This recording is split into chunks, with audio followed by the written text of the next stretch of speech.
quando viu os guardas da emblemática penitenciária estadual de San Quentin, Califórnia, liberando seu cliente, a advogada Cristina Bordet começou a chorar.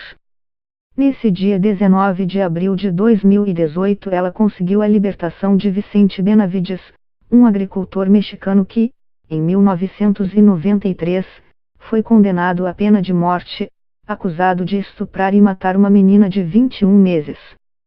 Recém-formada na Universidade de Harvard, a advogada se mudou para a Califórnia e começou a trabalhar numa entidade estatal que atendia pessoas condenadas à morte. Seu primeiro caso foi o do agricultor mexicano Vicente Benavides.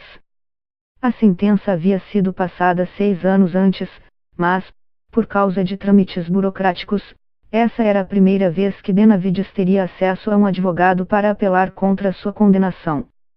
Os informes médicos diziam que haviam sido detectadas feridas na região genital e golpes na cabeça e no abdômen, elementos usados para acusar Benavides de estupro e assassinato. O julgamento do mexicano começou dia 15 de março de 1993 e terminou em 20 de abril do mesmo ano com a condenação à pena capital em San Quentin, a única prisão da Califórnia que executa pena de morte. Ele não tinha histórico de violência nem abuso sexual, enfatizou a advogada. Quando começamos a avaliar as evidências médicas, ficou muito claro que havia sido cometida uma grande injustiça. O primeiro passo para iniciar a defesa de Benavides foi pedir um habeas corpus. Para isso fizeram uma minuciosa revisão das provas que levaram à condenação. No primeiro hospital tentaram botar um cateter para tirar sua temperatura.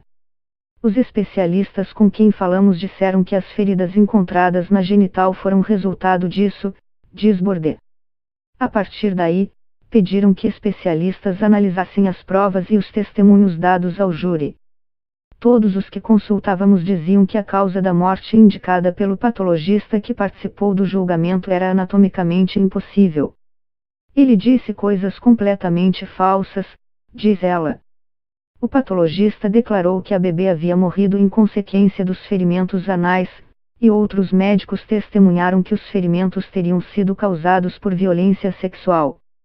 Maurice Posley, pesquisador de uma organização americana que acompanhou o caso, diz que a equipe da advogada se baseou no argumento de que a condenação havia sido feita com base em testemunhos médicos falsos, que a polícia e a promotoria haviam omitido evidências e que os promotores haviam apresentado argumentos incorretos.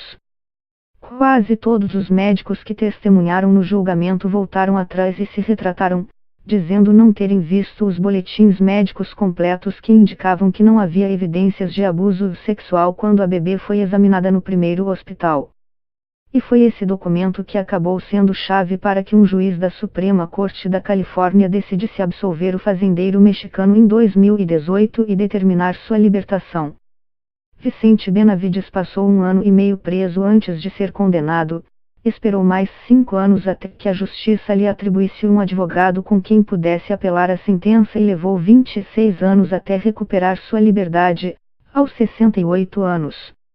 Entre 1979 e 2019, apenas 4 condenados à pena de morte foram absolvidos e liberados na Califórnia.